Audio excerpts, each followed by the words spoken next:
welcome to an episode of Toronto Ultra's Merk and Maven podcast. We know it's been a bit, but we are back. Lots to cover, some exciting and crazy news sort of out of nowhere, but we're going to touch on the league, some of the CDL stuff, and have a fantastic time. Joe, how you doing, sir? We are. I'm doing well. Yeah, it has been some time. You want to update them on you being an athlete?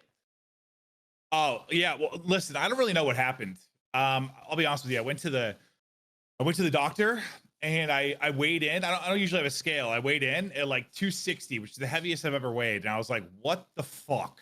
And then my addictive personality suddenly decided I didn't want to be fat and unhealthy. So I've been doing Peloton bike like 30 to 45 minutes every single day. Joe and I walk like 4 miles a night, been lifting, feeling good, honestly. I literally feeling the best I've felt in a long time. Yeah. Like the video just like because 12, of that right there. Like 12 pounds or something so far. And yeah, he's trying to look his best for the next major in Toronto. That's what he's trying to do. That's really what it is. But yeah, I mean, yeah. You know, we're casting again, casted full time. That's been fun. Love going to the studio. Had a great major too.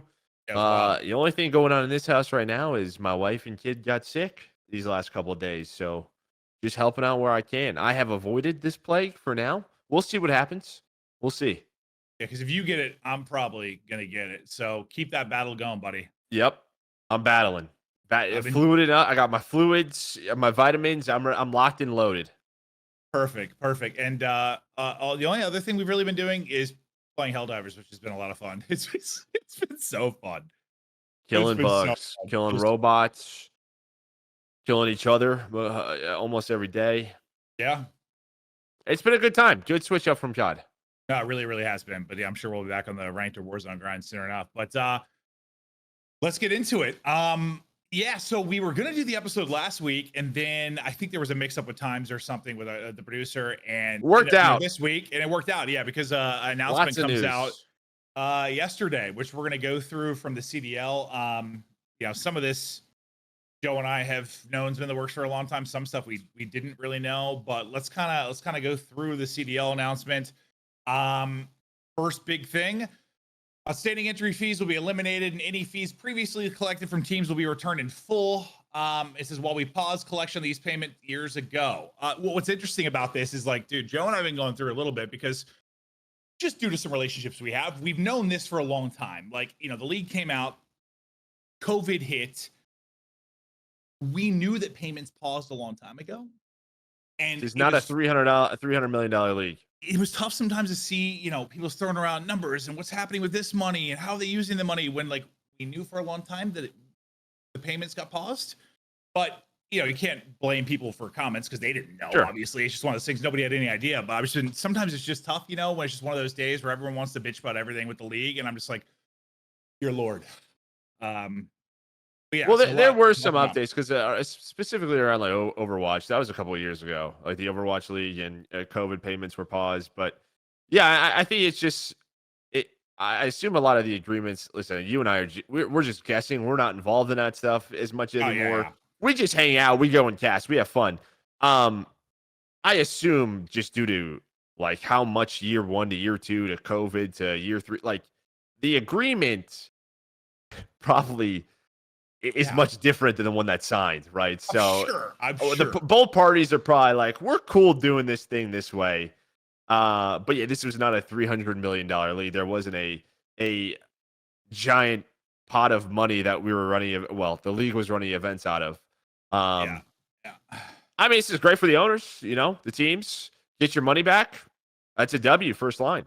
No, 100%. And it's interesting because, even though it's said in the post that sort of like this has been in the work for a better part of a year, I think the conversations with the owners, that's true to kind of figure this exact thing out. But like this pivot's been happening for a long time where stuff's had to be figured out. As soon as this stuff came out about like Overwatch and kind of franchise wanting out in the state of that, like we didn't have those issues in the sense like our franchises still wanted to be involved. Everyone still, I think, sort of feels like Joe and I always have, like, we still haven't nailed this thing. When we do, the potential is unbelievable. Just the year-over-year titles, how much money's involved, the Call of Duty Brandon fan base. Like, it seemed like a lot of them felt the same way. So we knew some changes were going to be made 100%. But it seems like for the positive and for the future that a lot of stuff's starting to go down. Now, there's still a ton of details we're waiting on, I'm sure.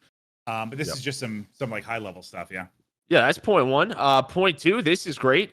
Teams will earn increased revenue tied to the sale of their in-game merchandise, team bundles, and now the champs bundle as well. Massive W right there.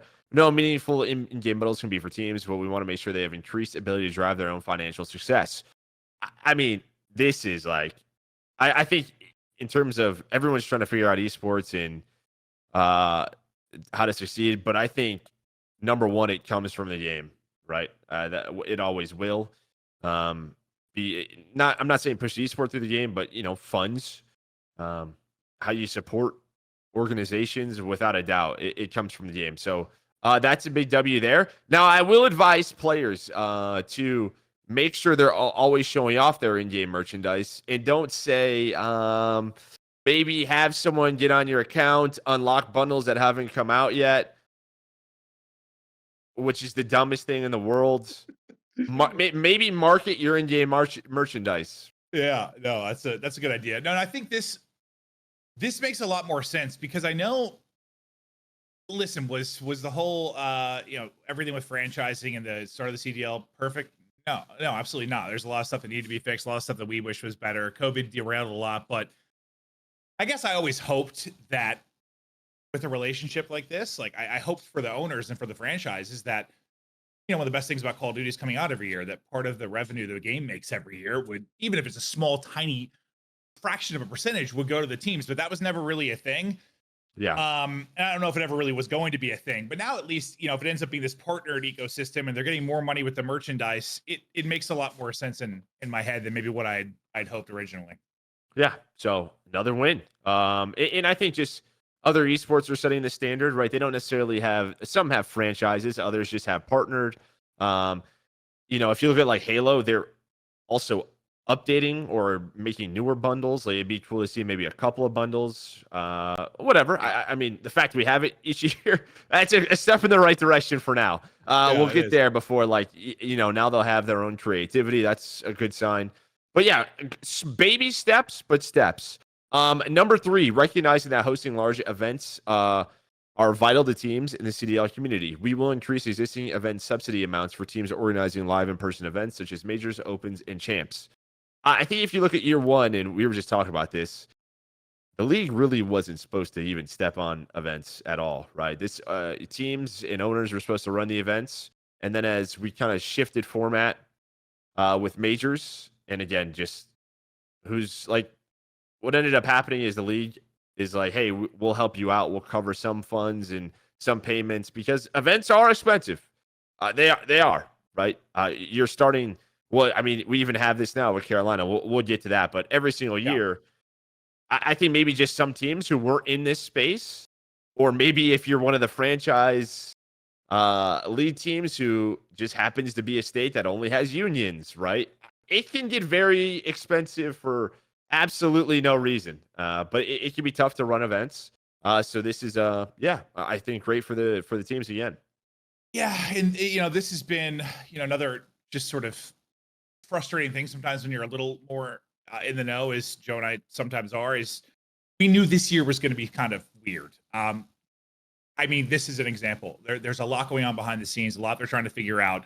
And I think, this has been sort of a long time coming, this transition. So it's been tough when you only have 4 or 5 majors, and one ends up in Columbus last year. And now what's going on, we'll talk about the Carolina thing. But as much as the structure I think is fine, it's just we want a couple more majors. I think everyone will be way happier, right? Like shorten the all-on qualifiers, give us some more majors, some more lands, and I'm hoping a couple pro lands. Yeah. Yes, and hopefully this leads to it, because I don't think like the structure is that far off. I know there's been a lot of changes to it over the years. There has, but some form of online league, some kind of majors, as far as the whole like relegation and what's going to go on with that and other teams getting in, that's a much bigger combo, and we'll wait on more details. But for now, just give us some more lands. And this sounds like it could head in that direction. No doubt about it. No doubt about it. And then the last point from this little article, teams will receive a 2-year minimum guarantee of revenue so they can continue investing in the CDL with more peace of mind. Obviously huge there. I think kind of what we were talking about from point one, if you look at OWL, it just felt like owners wanted out, right? They very much were like, give us our money back. We're gone. buy type thing, right? Like this is a little bit different. It feels like the owners the people in the league, they're on board, right? They're on board with COD. They want to see it do right, but they love the fans, the engagement. Having a new game every year, it can hurt our esport, but it's also great for engagement. Yeah. This is just basically like these teams, we got you for a couple of years. I think that's the reason that I really came around to the kind of the yearly release because, not to knock Overwatch, like it's a great game. There's been a lot of great with it, but like you can't expect every game can't be League of Legends or CS. These games that sort of defy logic and last forever, like that's just not realistic. I think the Call of Duty thing's probably more realistic for longevity. So yeah, I think people see a lot of positives, and yeah, it seems people are excited, want to be involved, and see there's money to be made. So we'll see how it goes. But I mean, I think this was just sort of, I think everyone's still waiting on a lot more information, and some people are jumping ahead of themselves with like, let's have 72 teams and this and that. Like, listen, there's a lot of things to figure out, a lot of details, but at least some high level information's out. It's cool to see a lot of positivity. I'm all about that. Yeah, I mean, listen, this is what I would say. We're not really sure what's next, but people are on social and Reddit. People are really jumping ahead. I would slow your thought process down quite a little bit, maybe a little bit. There may be some expansion next year. No idea. If I had to guess, because unfortunately a lot of people were let go, the CDL team is very small. I would imagine something like next year probably looks something similar to this year, maybe with a couple more events or something. I don't even know. But I'm just saying, I don't think we're going to have regional leagues across the world and we're adding 8 more teams. I think maybe now this finds some interest for some other teams that aren't in COD. But while this is great for the now, in terms of the expansion and what could happen, I would slow the roll a bit. Like this is good for everybody in the now, but yeah, the future, nobody really knows. I mean, I think for you and I, like shorter term, over the next couple of years, like I'm just hoping we get something closer to like what we had in Black Ops 4, right? With like partner teams now in the picture. That's what I'm kind of hoping we'll get to. With some sort of relegation, more majors, a little more structure. I would love to have like a playoff and a true champs to come back. I don't know if that'll ever be a thing, but I would love that. But that's kind of a pipe dream for me at this point. It's kind of missing the old school champs, but just sort of, I hope we sort of transition closer to that. And then from there, we'll see. But yeah, maybe we get a couple of pro-ams, maybe. But I don't think the shift, I think, is going to be slower than maybe people are imagining. That's what, again, you have this, get all the layoffs. You have a massive Activision is now owned by Microsoft transition merger, which is going to take years and years. This stuff's not going to just overnight happen. Yeah, it's tough because, like, you think about it and you're like, oh, this thing's been around for a long time, but in the scheme of things, it's still a baby. It is still a baby. Like, it's changed a lot. It's changed hands who's handling it a lot. Yeah, we'll see. But I think overall, I think the good thing is, sometimes it's just a lot of negativity. It's just nice to see people pumped up, and I think we're excited for the future because ultimately, what did it say? Like, this is for hopefully longevity and stability, which I think is what we all want. And for us too, we just want to keep on fucking casting. So hopefully that is the thing. Yeah. No, as it says, sort of a more peace of mind to invest in the league. So we've never had an update like this. So I think it's a great step for the league too, just PR wise, getting it out there. A little transparency. Yeah. I mean, you and I didn't even know this was coming out. That's like the one thing I would want. Like, most of the stuff we like knew just from conversations over the years, but like, yeah, just I hate when I'm streaming and suddenly my chat's like major CDL announcement. I'm like, I don't know if it's a troll or something actually came out, and I see it. I'm like, oh wow, it'd been thoughts. I'm like, yeah, I don't know. That'd have been cool to get an email or something about maybe whatever. Yeah. Whatever. It's a good thing. But we'll kind of move on to that and now sort of talk some other stuff that's been going on. Joe, what do you want to chat about next? Yeah, some good and some bad coming up. Obviously, the Major 4 announcement happens with Carolina. It sounds like it's going to take place now in a studio environment in Burbank. Number one, I'm upset I have to fly to California instead of North Carolina. We have been very lucky flying East Coast events, living in Ohio. So it's just a little selfish one. Number two, I don't know how this happens again. I don't know. Because obviously I don't know the financials and stuff, but teams have to bid on this. I'm pretty sure you have to make an RFP, right? Like, I don't know what happens. Maybe something happened in their organization, but what really sucks too is like the one last year was what, a major 2 or 3. This is the last one. This is literally going to be deciding the top 8 seeds, and we're not gonna. And especially like we assume the mid, like the points are probably gonna be what they are. The bottom 8 at any point, a match might be the difference, and we got to do it in a studio. Fuck off.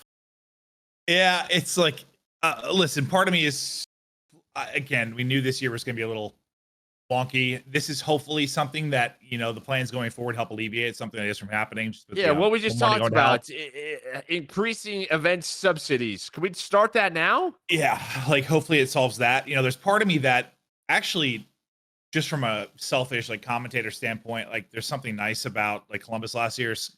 It a little more intimate, talk to the players more, hang out. It was kind of fun. Then there's the other part of me that at this last major, after that moron that tried to get us fired was gone, and now we're actually casting again. First final we've done in years. We're alternating with Miles Jansen having a blast. It was Face Optic. It was a hell of a time. Next time we're gonna cast finals, it's going to be just in Burbank. So I'm also partly disappointed on that front, just because I've been doing this 11 years, 10 years, and it felt good to just be up in front of the crowd again for a final. It was a lot of fun. And our crowds have been great everywhere we go, which I think is that's the other thing that sucks. Like, this is another opportunity for our fans not to be there. So not happy about this at all. Maybe I don't think they can figure it out now, but I don't know. Just is what it is. Just gonna have fun, get a cast, gonna enjoy the matches, but obviously not ideal. But what is ideal? What is ideal? Roll it, baby. We do have Major 3 in Toronto, and ticket sales, you can buy them. Be there. Probably, I mean, Toronto outside of London is probably number 1 for me. The last few years. The crowd's been fantastic. The venue, I mean, you've heard us talk about it on the podcast.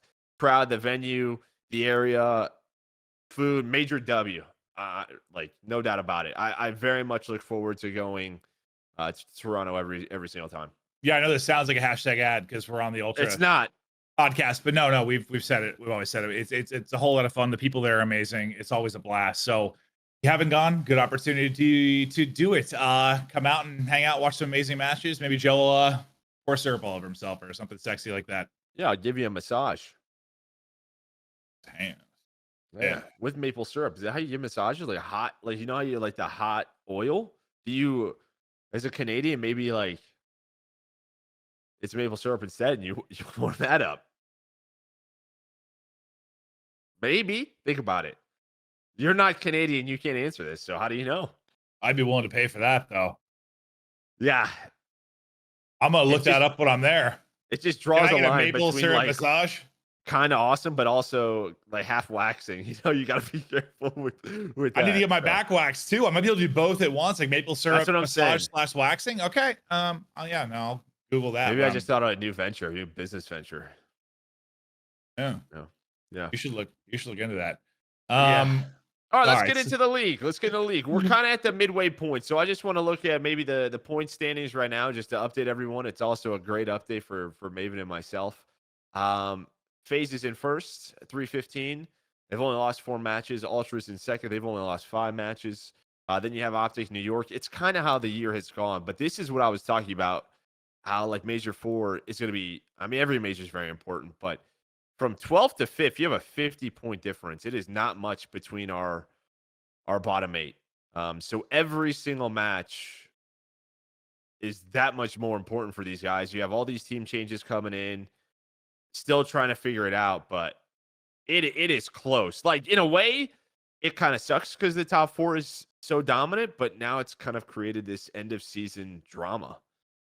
No, it's kind of like, I don't know, kind of how I view like F1 nowadays. Like, Verstappen's going to win. Okay, let's look at the other interesting storylines. Like, it sort of feels that way. Like, we know we have our top 4, but yes, that usually means especially when they're that far out in front, that it's going to be a wild ride to like who's going to get into champs. So that'll be fun to keep our eye on it throughout. And part of all this is everyone trying to scramble and improve as we get closer Well, and it's closer to allowed that. them to, like, it's kind of like we have to make a move now. But everyone's pulling the trigger. Like, they just kind of know we have to figure out a formula to at least go, like, I don't know, 40% win rate from here. I don't know, 50%, Yeah, no, and depending on who you are. we'll talk through some of the changes. We're going to start with the one that just sort of happened, and then get into the rest that happened over the past couple of weeks. But what just came out today, or I think rumors yesterday came out today. Asim coming in for Purge, and this one hurt me a little bit because I'm really torn. Listen, I love Asim as a person, as a player. I think he can really help this squad, but I don't know if I've ever told the full story of our love for Purge. I'm going to tell it now. Have I ever talked about it on this? There's no way I've talked about it on this, right? Nope. Okay.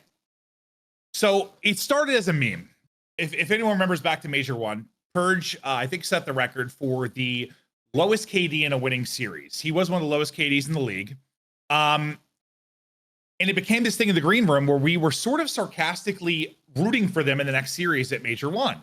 Well, we wanted to see, like, what is he doing? Like, we purposely were like, let's just watch how he's playing. So the whole green room is watching his arrow on the minimap. And we're like, let's go Purge. Like, Purge is final. Purge can't be. And we're like kind of trolling at first, but then we're like watching his arrow and we're like, wait, he's always going the right way. He's making the right decisions. He got baited a bit there. Like, we're when you usually when you're watching as a casual fan, even us sometimes, you're just watching sort of the overall thing, not staring at one arrow on the map. And we're like, hold on a second. And then after the major, when they opt to get rid of Standy and not Purge, which was wild considering his statistics, we were like, okay, so we might have been onto something too then, because the coaching staff is probably seeing the same thing. Then right after that change, they start winning. We just more and more come to the realization that Purge is actually a fantastic player. And it's just a couple of like painful moments like that round 11 that's going to haunt him. And that's what everybody talks about. But Purge is a smart player. Like, does he need the gunny up a little bit against some of the top teams? Yes, but like, he is way better than we gave him credit for at first. Like, he's a fantastic player. No, it started out like he is very smart. He knows COD to a T. He put himself in the right positions. We were talking with other coaching staffs at the event. Like, they're like, no, like, he's really good. Yeah. I think what this is for Purge, for Vegas, is just that they feel they're close. This is probably the one team out of the bottom 8 that is knocking on the door of the top 4. Yeah. Right. They feel that way. And I don't really blame them. So they're probably thinking the only way we get in the mix is a change. And it sucks because Purge's stats versus like top teams, it's kind of the one thing holding him back. Like, there's just sometimes you can make all the right plays, but you got to win some of these gunfights. Right. Yeah. And I think that's just a big part of it. So Vegas is kind of going for it.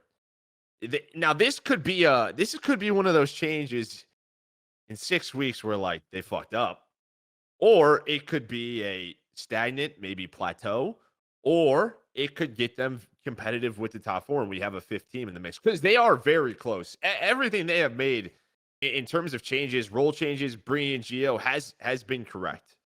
They're getting better and better. They're a fun team to watch. Yeah, I'm excited to see how it pans out. And I think on the other side of it for Purge, like, if there are some of you that have just sort of, there's sort of this trend on Twitter because of, one big round or some of the bad maps he's had that he's shit. But I'm telling you, he is not. He will be back on a team. I would bet my soul that guy will have another spot in the league. Yeah, I don't know if it'll be this year, but hopefully it'll happen. I think people will recognize it, and there's coaches that recognize it. So hopefully it does happen. It was just like a funny story. Like, I don't even know. It was just such a weird thing. Like, it's not usually that the whole green room's like just having fun with it and rooting them on, but then we're like, wait, this kid's good. It was, I don't know. It's this wacky thing that sort of happened. But we'll see what happens. Feel bad for him for fucking ever. No, I'm Purge's #1 fan. No bullshit. Yeah. No bullshit. Like, you guys should see Nameless in the green room when he gets excited about stuff. He's the funniest. Bucket's got a video, dude. He's gonna have to edit that at some point. It's so good. It's so We're all good. going nuts. We're all going nuts. Literally, it's just all rooting for Vegas. Such a little weird thing. It turned from meme to real. It was insane. But okay, so that's the one that just went down. We'll see how that plays out. Excited to see what Asim's able to do. Now we can go through some of the ones that happened. We'll start with Boston, which included Asim earlier. So Slasher and Asim out. Beans and Pentagram in. Before we talk results, Joe, what were your kind of original thoughts? Wow. There was a lot that kind of happened, but they believe in Snoopy. That's what this is to me. We believe in Snoopy. He's good. Like skill wise, his POV is probably like the closest to Shotzi that we have. When he's really like in a rhythm and flowing, it's just it's a different POV. It's flashy at times. It's weird because you hear I'm sure the truth is somewhere in the middle. You don't really hear both sides. Mostly is hear kind of the comments from Slasher, and Slasher's a very smart player, a guy that we trust and like a lot as a player. We're big Slasher fans, but he makes some comments that months into the game, Snoopy didn't even know like hardpoint spawns at all, like the maps, what sort of sounded like. And I guess I kind of find that hard to believe because when you're in that atmosphere and scrimming and calming as a professional, I'd be worried about a head injury at some point if you didn't know the spawns to some degree, or like that it would have popped up early. So maybe it's a little exaggerated, but there was something not there with regards to teamwork, comms, decision making. 100%. I don't think it's all. I don't think it's all fluff. This is a change of the camp, really. That's just all it is. Sort of change up the vibe. Let's turn this year around again, just due to the fact that the bottom 8 is the bottom 8. They have a chance to make champs. Even they haven't won a match on land, right? So, kind of what we talked about. They're going for it. They're making a play. They're trying to find some formula.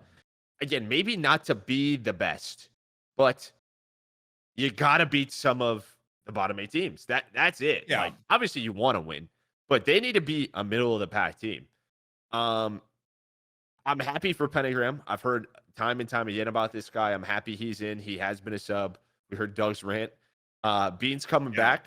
I think they're going to need a vocal guy, and he's him. So they obviously loved what he did last year. Immediately go back to that. We casted their game 5 loss to Heretics. They blew that game 2 when they were up 5-2. S&D is going to be their kryptonite. It has been all year long.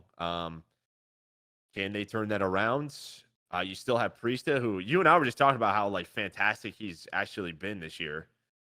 Well, what was the graphic that I think? Hold up, actually, this blew my mind. I didn't really see anyone talking about it, but was it Easy Mac that? Hold up, I need to find this and say because it blew my mind. Okay, what the hell is Easy Mac's Twitter? Hi, like I am Easy Mac or something. Mm-hmm. Hi, I'm Easy Mac.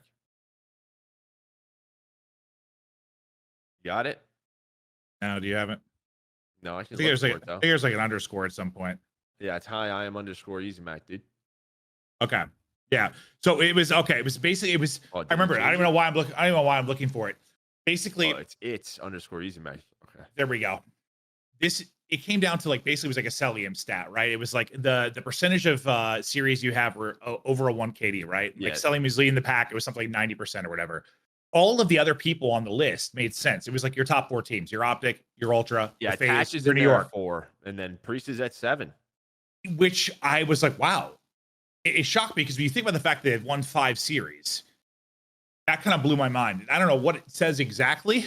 I just know I saw that. I was like, God damn, well, he's been frying and they've been struggling. It was my thought. That was like the one thing I took away from that stat.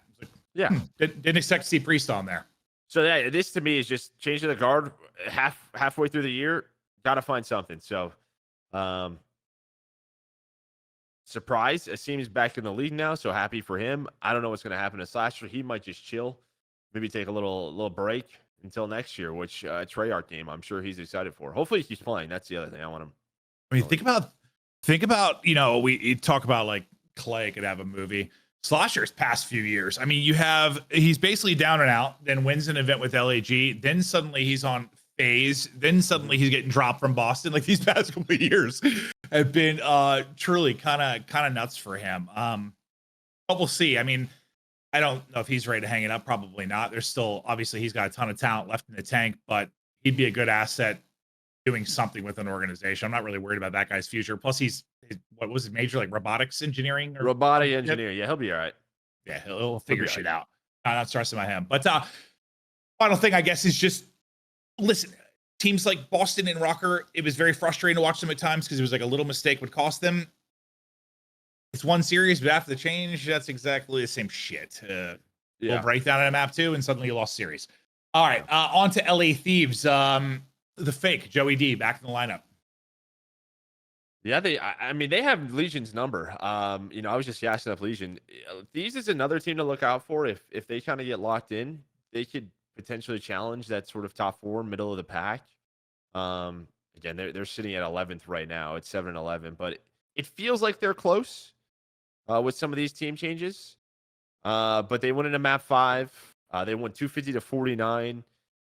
And yeah, I think to me what this was is obviously Afro is maybe not playing his best, but I think they put Joe Deceives down in challengers, really just like find his game and confidence again. But it just felt like just He's a talking young with some of kid. them, like Young he kid, was man. young, maybe just got like in practice was cooking, got to matches, maybe just making a couple of wrong decisions that he wasn't doing and putting his team in a bad spot. So just sort of figure out that side of the game, play your game, and you could be a star. And that's why we were excited about this Thieves team. It's like it was just a team of potential coming into the year. Yeah. No, we'll see. I mean, he comes in, has immediate impact. It was like the most, I guess, positive on the team. And okay, KD's not everything, but he has a big series, 12-5 in the Rio S&D, like a monster map there. More of a team thing, but I kind of been curious. You know, you always see the new maps come in. Sometimes people kind of pop off. I mean, that beating, what was it, 250-49? They won the 6-star. So it's one map. It's early on, but could it end up being a big hardpoint improvement for Thieves? Maybe. I mean, if they end up being just kind of nasty at 6-star. Yeah, then it'll get vetoed, but that's life. Yeah, so excited to see them battle more. Over to Seattle Surge, who is just another who is going to be on this team after each stage. It's luckily again they're not in a horrible spot. They're sitting in the 9th seed. They're at 80 points because of Major 1. That's why they're here, right? Because they won those games, got to a top 6 spot. Could be a lot worse if it wasn't them. But RC's is out. They bring 04 in. So now your lineup is just a lot different than sorry, you have Hook, Brezzy, 04, and Abuza.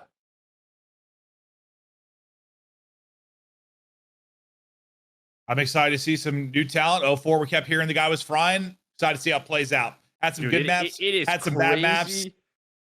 We'll see. When you like have an AM come into the scene or like into the CDL, you can kind of go like to the COD wiki and look at their tournaments results who they've been playing with.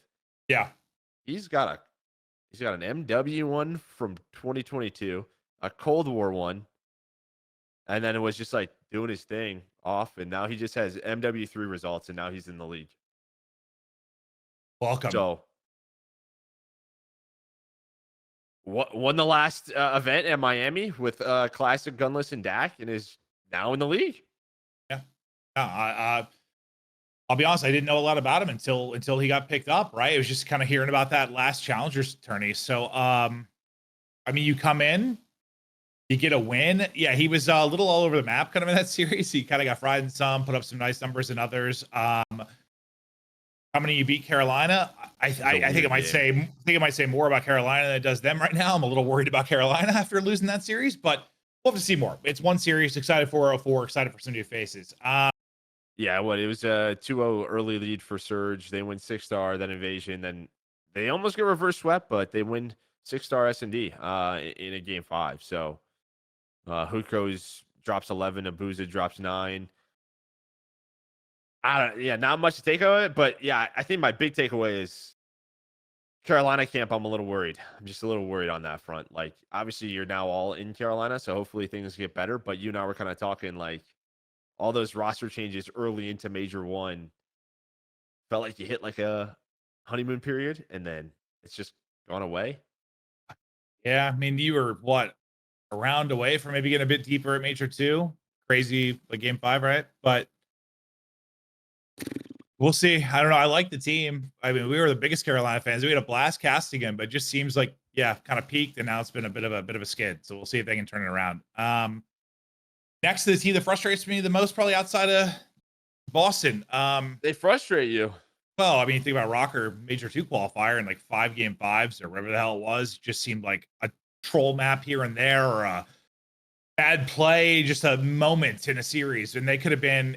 What did they end up 2-5 or whatever it was? They could have been 5-2 very easily. The series go the other way, but what you end up with Vivid and Awakening out, Standy and Gunless in. I mean, Standy, I feel like a guy never spends that much time out of the league. Like he'll get dropped, and he finds a home pretty quickly, as due to sort of the raw skill he has. Gunless we haven't seen in a while. I'm pumped to have Pierce back in.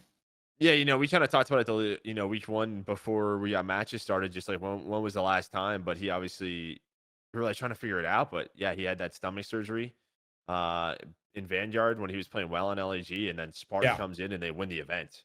That's a weird one. He gets put into a tough spot. Wasn't he nasty? Wasn't he like their best player before that went down too? He was. I'm making that up. I feel like he was getting better and better. Yeah, vaguely just remember he was kind of frying right before the stomach stuff went down. But my memory's all over the map with him. That guy was just every game. I feel like he was the best player in the game at some point. Like, yeah, it was like one of the best players, and then just massive team drama. That's really it. Sort of. Now I'm not playing with this team. Bye. I'll just bench myself. Like that happened a couple of times. I mean, to me, this is just sort of I was a bit surprised that they dropped 2, because I didn't think stage 2 was like maybe it was just a mental thing. I didn't think it was that bad. Maybe they're just thinking we have a chance to get these guys. Like this is just firepower. You bring in Standy and Gunless. What would you have done? Consistent slaying. Would you have done maybe just wake for Gunless? Probably. I know you're a big Vivid guy. So I don't know if I'm not like a Vivid is very inconsistent, but I think what it does is sort of it's the Lins dynamic. I think Vivid helps a guy out like Lins. Yeah, Standy to me doesn't. It's not a pace, someone who's going to, set the pace on the map, bait for your star. It's just to me now, how uncomfortable is Vivid going to be? Maybe he's fine by that. Maybe it's not a big deal at all. Maybe him and Standy will have great chemistry. I just didn't think stage 2 was as bad as it was because how close some of those games were, but we're not in that camp. And again, if everybody else is making all these moves, they have the opportunity to do it. Maybe they're just going for it. And I just don't know with Standy. I mean, the skills there, but like I think of all the times he's been dropped and issues he's had, like the recent one with Vegas might be the most telling. Just in the sense of like Purge was maybe the worst player statistically in the league. They get rid of Standy instead, and suddenly that team is like 5th best team in the league. Yeah. Yeah, you're not wrong. I'm sure there's more to it than I'm saying, but like I was like, hold up. Yeah. I didn't think that was a good look for him. But that's the only I'm worried about. Awakening just wasn't him. Like they needed Awakening to be a star. You know what you're gonna get out of accuracy. Someone had to step up the slaying. Wake was turning into like Cammy V2, bro, in the sense of like it just turned into every time we talked about it. It was like, when's that god back? When's he back? When's he back? It's all we said about Cammy for what felt like years. Cammy, he's gone to challengers, is absolutely frying. Like we know that guy's capable, maybe a mental thing, but like he was so good in Cold War. He just kept saying, when's that coming back? When's that coming back? Same for Wake, like just win. And he just never seemed to get back to that. So yeah. Not gonna be that guy, then gotta make a change. Yeah, hopefully he rebounds. But yeah, ROKKR, unfortunately for them, they just had 2 tough matches. They play Faze in New York. Yeah. Which you and I kind of talked about on the broadcast going into the Faze match. It's like, could be a good thing just to see how maybe skilled your roster is. And I think they showed it at times. I mean, you win a map versus New York, but it's also like, we're just trying to win CDL points. Yeah, it's a bit back and forth, but they're in 6th place, right? Overall, they have 100 CDL points. It's not like time to panic. You're just hoping your schedule gets a bit easier. Yeah. I mean, the only thing that really jumped out at me too is just, I guess if you're bringing Standy, you kind of hope he's going to shoot with the shooters, get some of the top teams. Granted, it's not as simple as that. It is a full team effort and they were getting destroyed, but he had like a 0.6 or something against New York. So those boys had him on clamps. Yeah, but Faze, they played really well. They did. They had some close games. So we'll see how this ROKKR team develops. Well, next on to Heretics. It's been sort of this boy band of sort of swapping stuff around. Reminds us of like early Ultra with the CDL. Like who's going to be the fit? We've been waiting to see more from Real. We were really excited about him. He gets into the mix and instant impact out the gate, at least from him. Well, there's a couple of things, right? You had the Vickle role change, which was massive. That's true. Because now you have Metals at an AR, which to me is just really weird. Because Metals in Journey, they were kind of the two like rivals constantly. Like they were good stage one.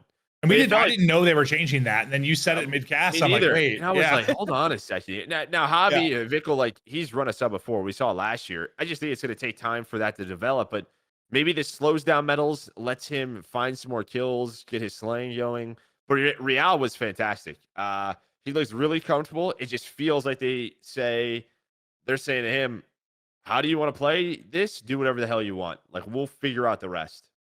And especially what we saw in like the search and destroy, strategies aside, like there's usually kind of an island type player, right? Like whether it's on offense, well, more on offense or defense, but like you can be sort of that 3-1 setup. You'll see it a lot, right? Like Real often seem to be that island player for them. And maybe it's easier when you sort of come in, you're the new guy, and you sort of are making some individual decisions and finding timings. But like he put up it was like 10 in one and 11 in the other, like double digit in both search and destroys. They needed help in that mode, and he seemed to be a playmaker for them. And I think if you're going to get a playmaker in search, that island guy could be massive for you. So like what we saw, 2 maps, and it's against a Boston team is also trying to figure stuff out. But I think what's good though is what you said, like, we're assuming that Vickle is only going to improve. It takes some time to get that down when you're switching roles like that. If this is like the bottom and it's just going to go up, who knows? Yeah. And to see Metals in this sort of role too, see how he kind of transitions. So it's like as much as I'm excited to see more Real, I'm really interested to see how the role swap plays out. Sure. Just weird to me. But no, that's why we probably work well together. I just want to see Real like fry. I'm excited to see the new guy. You want to see how we work, dude? Yeah, that's how we do it. Yeah. All right. Let's talk maybe other sort of week 1 stories. Do you want to talk about like a couple notes about teams, or do you want to talk about like the GA thing that happened kind of leading into? We can do the teams into the Ordnance clubs. Yeah, we can do the team stuff first. Okay. Randomly, I'm doing it in the wrong order, but I'm going to start with the Gorillas thing because it still surprises me just how shit they can be online. Like, this is a team that, listen, I know they're not beating top squads, but you're back-to-back top 6s, right? Majors. Yeah. Back-to-back T6s. And you just come in and you haven't won a map yet. Granted, one's against Ultra, very strong team. One's against Vegas, who is also a very, very strong team, but sort of been a trend now. Like they just can't find some easy points online, or not easy, just find any points online. But thank God for the top 6s. I mean, it feels like this 4 came into the year of we're not going to make any changes. We're going to battle this out together, which I don't hate. Right, this is a core group of 4 who have been in and out of the league, or maybe have had an opportunity once and they've lost that. And I've been in a similar position now with, like, my Liquid team in the past, where you're just sort of like, listen, guys, we're not going to anyone else. We're not leaving. We're going to stick this out, and hopefully it pays off in the end. Like, this is a team that's hoping to just make it to champs, and hoping, I think, by champs, you're in your best form, which they're playing well at LAN. Because they've won, to get top 6, you have to win 2 matches, right? Yeah, so Major 2, they beat ROKKR and Thieves. Major 1, they beat Vegas and Thieves. So they have 7 total wins. 4 on LAN. That's yeah. Some online woes. The only problem is your whole, when it gets down to nitty gritty at champs time, you're gonna have to beat one of the top 8. They haven't done that yet. Or one of the top 4. Yeah. But like I said, it just feels like the one team that hasn't made a change, and that could be what I said. They're just going to go for it as a roster and try to be in their best form of champs. Maybe if this major doesn't go well or stage doesn't go well, there's a change, but doesn't seem that way.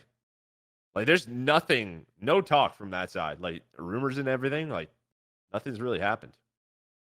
Gorilla's never really like spent a ton or like made a ton of changes, right? It's kind of always been the same shit, hasn't it? Yeah. Well, Kind I of don't know.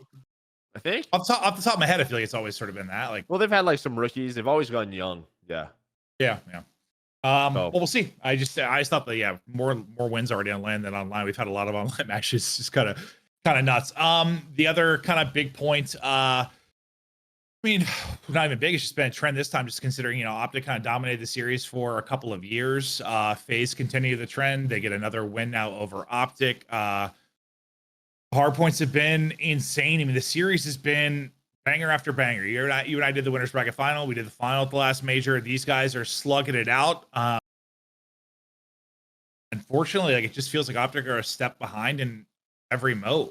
So it's just, I know the hard points have been really close, but if FaZe is going to be a better hardpoint team, I don't know how you're going to beat them. yeah, so here's sort of that breakdown.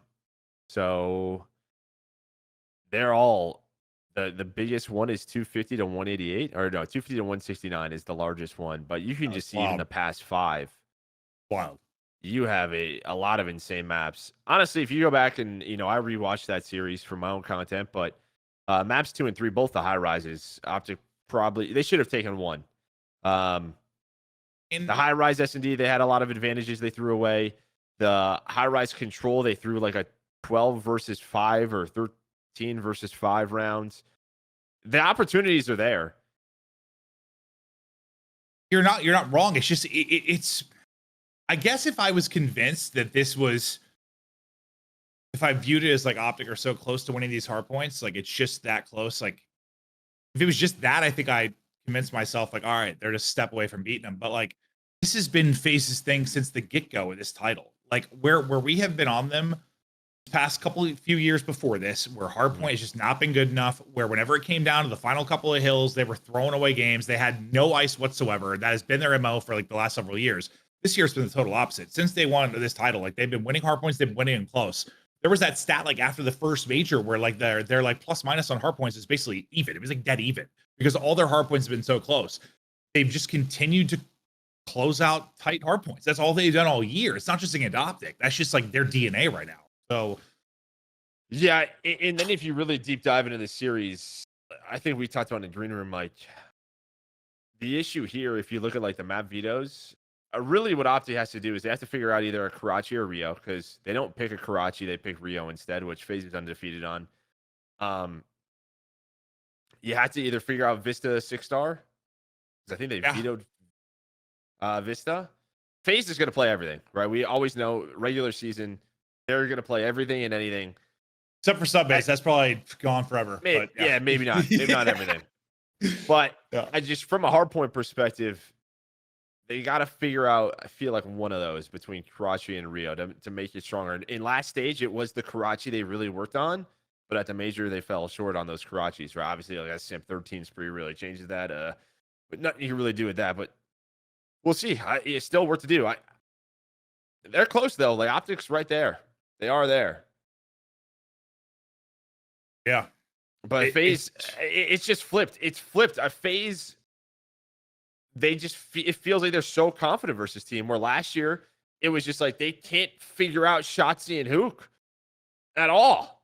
No, now like, all of a sudden they can handle it. I don't know. Well, I think it's a couple of things. I think well, Draza, yeah. Yes, we thought, listen, love or hate Draza, his impact on this team, we thought more than even being a good player was going to be his just whole vibe. Like the guy oozes kind of swagger and confidence. Like he's going to talk shit and take whatever on social. We thought he would level up them a little bit from a confidence standpoint, which I think has certainly happened. He's just been kind of unreal for them in these big time matchups too. Like he isn't, I don't know, shy away from like anything. Like it's exactly the CEO of Optic, and he's just kind of doing it. Yeah, it's exactly what he needed. Now, you give kind of Simp and Abizi guys confidence in this matchup again, and kind of run away with it. But would I be surprised if like Optic 3-0 them in a match? No, 100% not.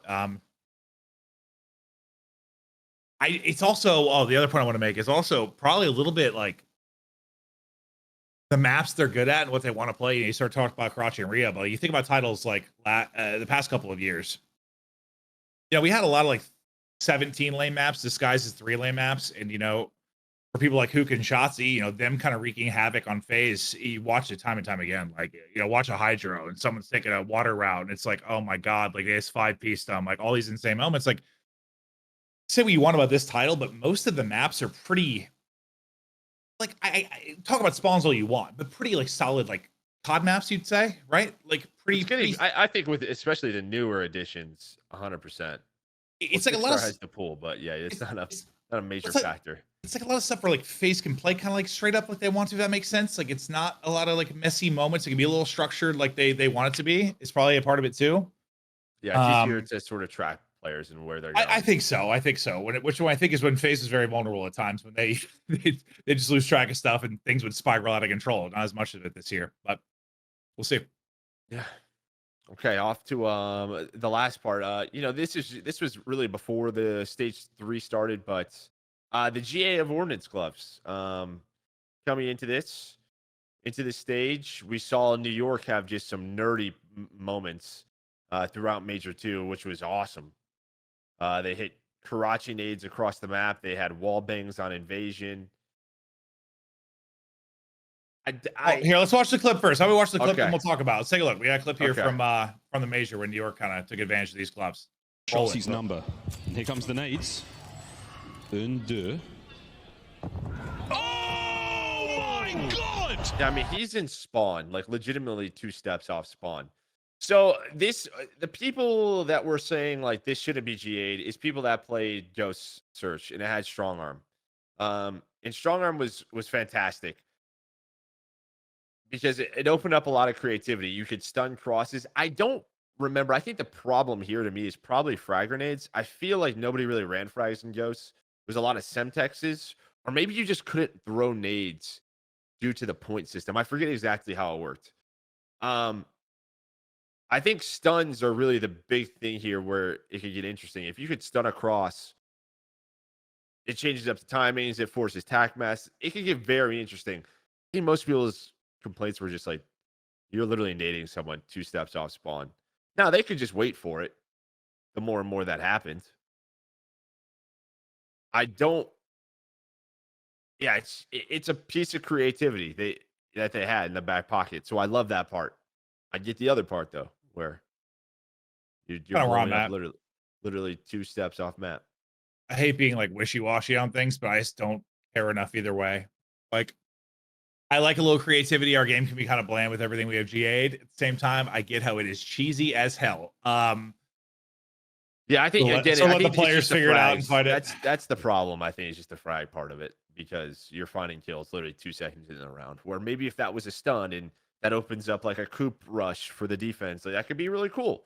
So that's what I would do if I was them. I would just GA nades with Ordnance gloves. But that's not me. I'm not a player. Big Joe, the commissioner. All right. Well, outside of the change, we talked about the maps that have come in. It ended up being 6-star hardpoint, 6-star S&D, Vista hardpoint. Out was Invasion hardpoint, Skid Row hardpoint, and Terminal S&D. So those are the changes coming into the Major. We talked about it on broadcast and stuff, but I think overall, Joe and I are thrilled because, listen, when you commentate a long time, sometimes just having a little bit added color makes a difference. No bullshit. Like, if I casted 3 Ardent Forests in a row, or I cast 3 Invasion in a row, I want to fucking vomit. So it already just looks better when I look at the overall best of 5. Only thing I probably would have changed is probably got out sub-base hardpoint and kept Skid Row hardpoint, because I think I like commentating Skid Row. I think it's very easy to watch and digest. Yes, there's some hardpoints that are very difficult, but I think it was very watchable. Very good from like a watchability standpoint. Whereas Skid Row is just Skid Row is just on the truck. I don't know. You mean? Oh, sorry. It's just sub-base. Sorry. Yeah, I'm also. I don't love sub-base the way it plays. It's just very wacky. I would have loved Skid Row being in. I think also a control maybe in there would have been great. Listen, this whole process, I've talked about this. I don't know if I talked about it on the podcast. I'm sure you have at some point. Yeah. It fucking pisses me off. Yeah, I mean, we're just like looking at Twitter, like, you know, Joe and I are streaming gaming every day, and we're like, do we know what maps they're playing? Do we know if they're testing maps? Like, Bro, we people didn't might be announce this testing till like maps. 2 days before the stage. I had to watch some scrims like a couple of days. I was watching bots on my stream Friday morning of Yeah, matches. it just seems like, listen, there are complaints about having 2 weeks off after the major. It seems like that'd be a nice window to have a good process to do this stuff, but it's Even never before that, existed. Vista's been out. And this is where I Yeah. go into. I don't know if that's a saying CDL issue or pros teams have to issue. do I this. I'm not saying don't pros know. have to do this, but you could get myself, Nameless, Study, Jay. You can band together 8 X pros or 8 smart people and run a week of this stuff and try to figure it out. Now, I think this is a more complex issue in the fact of hopefully we don't have to do this much more often. Like if a new map that's good pops in, like hopefully our map set for the next couple of years is better. Yeah.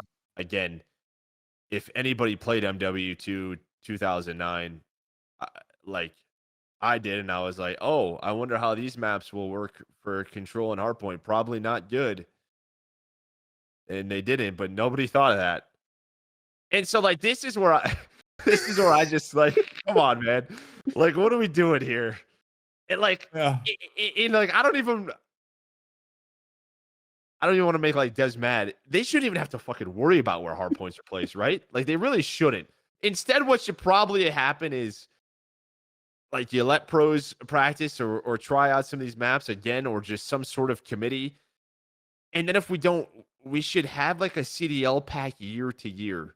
It's in that way, okay, we're going to try to use as many of the base maps that are coming out that we release with, but then we're going to have a CDL pack that's going to have like raid and standoff in it. And in case we need to add or get rid of a few maps, we'll just throw those in there because they work.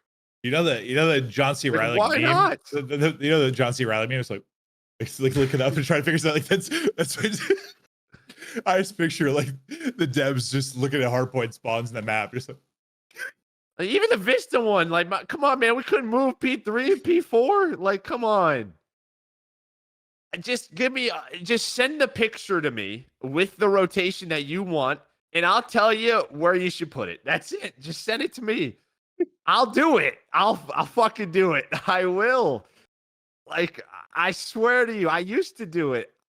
No one, I'm not even asking Dev to have to worry about this. I agree. They probably shouldn't even have to worry about this. Like, put your base whatever, and then I'll be like, nah, do this here, and then we're good to go. I don't know. This shit just irks me because we shouldn't have to have this problem.